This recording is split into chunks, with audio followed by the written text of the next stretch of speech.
Hi viewers, so alam niyo ba na disgrasya yung alaga ko? Na-disgrasya siya, natumba siya sa sinasakyan niyang, yung sasakyan na laruan. Tapos, tinahi yung ulo niya ng 3 stitch. Parang naano yung ulo niya, ano bang tawag mo sa Tagalog? Tinahi yung ulo niya ng 3 stitch. So, ganito na yung nangyari.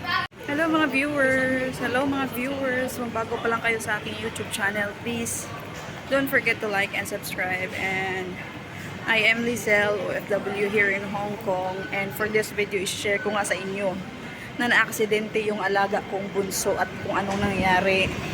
So yung alaga kong bunso ay 3 years old.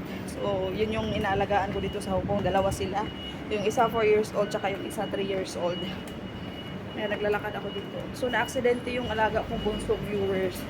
Alam niyo, marami silang mga laruan, marami silang sasakyan. Yung mga sasakyan na laruan pang bata, mga sakay-sakayan, meron silang, basta marami yan silang mga sasakyan, bicycle, tapos meron siyang horse, ay, fox pala yun, yung parang kabayo, viewers, pero may mga gulong-gulong. So ang nangyari, sinasakyan niya yan lagi. So pagsakay niya ng ganyan, natumba siya. So di ba, yung parang yung fox para na din yung horse, sumakay siya, tapos parang nag-stand siya, nagtayo pala siya sa kanyang fox na car. So ayun, pagtayo niya, tumumba yung fox na car, na ano yung ulo niya, nabunggo, ano ba nabunggo yung Tagalog, yung, basta yung ulo niya tumama doon sa bookshelf, sa gilid ng bookshelf, which is, ang gilid ng bookshelf is hindi naman siya sharp talaga. Kasi bookshelf, yun parang medyo soft naman, hindi naman siya sharp.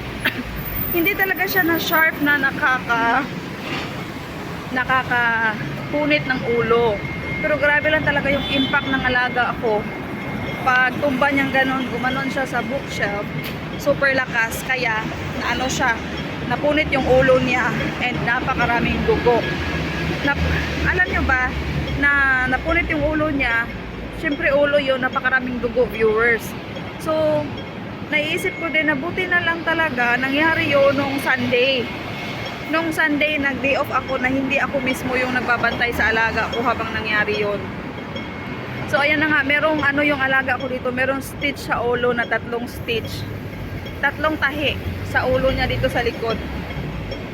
Kasi doon tumama yung kanyang ano, doon tumama yung kanyang ulo sa shelf. Tapos parang napunit yung ano niya. Kaya ayun, tinahi ng doktor. Ayun na nga, alam nyo ba, nangyayari yun, nandun sila lahat sa bahay. Si Madam, si amo lalaki, ang lola at lolo, ang mga pinsan ni Madam nandun. Dahil galing nga sila sa picnic. Dahil nung Sunday birthday ng pamangkin ni Madam, so birthday ng anak ng pinsan ni Madam, kaya nagpicnic sila sa park. Pagkatapos sila magpicnic sa park, viewers, is umuwi sila dahil doon sila mag-dinner sa bahay. So nag-take out lang sila, and during that time, day off ko. So nandyan lang ako sa room. So ang nangyari, yun na nga, nadisgrasya yung alaga ako. Natumba siya sa ano, sa sinasakyan niya. So ang kinakakatakot ko, parang hindi ko alam yung parang nasabi ko na buti nga lang nangyari yun na sila yung nagbantay. 'Di ba? Kasi as in, alam niyo naman, pag ulo yung kung sino nakakaranas diyan sa inyo na ulo yung sugat, napakaraming dugo talaga. Tapos hindi lang basta-basta sugat, dahil malaking or ano ba yung malaking sugat yung alaga mo pag ganun. So hindi lang talaga basta-basta, so yung dugo, grabe, sobra. So naisip ko, Diyos ko Lord, parang natakot ako at nasabi ko sa sarili ko, paano pag ganun yung nangyari, tapos ako yung nagbabantay sa alaga ako, baka nakulong na ako. Grabe talaga, napakadelikado talaga magbantay ng bata. Grabe talaga, natakot ako. At the same time, iniisip ko paano pag ako yung nagbabantay tapos ganun yung nangyari sa kanya. Buti na lang talaga, salamat Lord, na pag ako yung nagbabantay, hindi naman ganun yung nangyari. Merong mga instances na nababump yung head nila dahil sa talon-talon, pero hindi talaga umabot sa point na punit yung ulo or na ano tawag nun, nagisi yung ulo. Kaya grabe talaga, nakakatakot talaga. Iniisip ko pag ganun, Diyos ko, ang haba ng stage ng alaga ko, parang ganyan, tapos 3 tahi, diba, na ano kasi na nasugat yung ulo niyang ganun. So meron tahi 1, 2, 3. So every 2 days nagpupunta kaming hospital para magpa-dressing. Hindi pala yung center lang dito na nirefer ng hospital. Nagpupunta kami doon para i-dressing yung alaga ko. So hindi pa siya nakakaligo dahil nung Sunday pa lang yun yung nangyari. December 1 nangyari yun. So hindi pa siya nakakaligo simula noon. So sa Sunday pa siya makakaligo dahil sa Sunday yung last day ng dressing. So ngayon na nga, nag-dressing sila ngayon kasama yung lolo.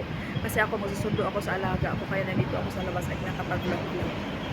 So ayun na nga, grabe talaga, nakakatakot talaga viewers. Hindi, naisip ko din at saka at the same time na nervous ako. Ano kaya mangyayari pag ako yung nagbabantay tapos ganun yung nangyari sa alaga ko? Eh yung trabaho ko, hindi lang naman bata. Napakarami kong trabaho sa bahay. Siyempre, trabaho ko magluto, maglaba, maglinis, lahat. Tapos sila, dahil dalawa nga sila magkapatid, lagi sila nag-aaway. Hinayaan ko lang silang naglalaro dyan. So, minsan nagtatapunan ng nag-aaway, nagsusuntukan, nagtatapunan ng mga toys. So, yun lang ako pupunta dahil marami na akong ginagawa. Naglilinis ako. Kumbaga, in short, hindi ko sila mababantayan ng tutok na tutok talaga.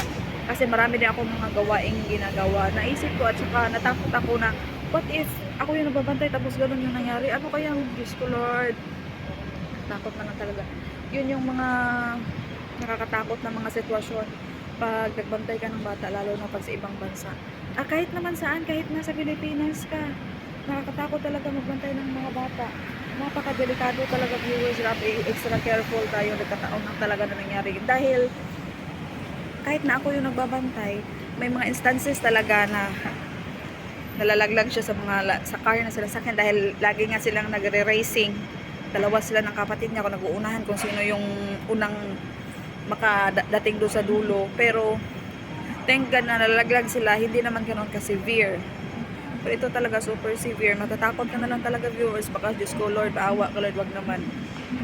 Wag naman. Grabe talaga, nakakatakot talaga. Isipin mo nga, ganun na mangyayari. Siyempre, pagalitan ka ng amo, baka pinalayas ka at uwi ka ng Pilipinas. Kung minalas-malas ka, baka na kulong ka na. Kasi sa isip nila, kasi sa mga amo, isipin nila yan, bakit hindi mo binabantayan ng maigi?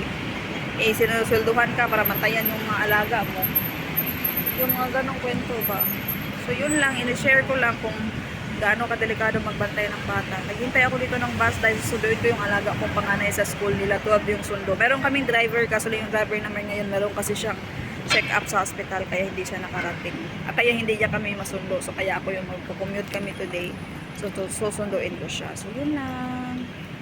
Salamat.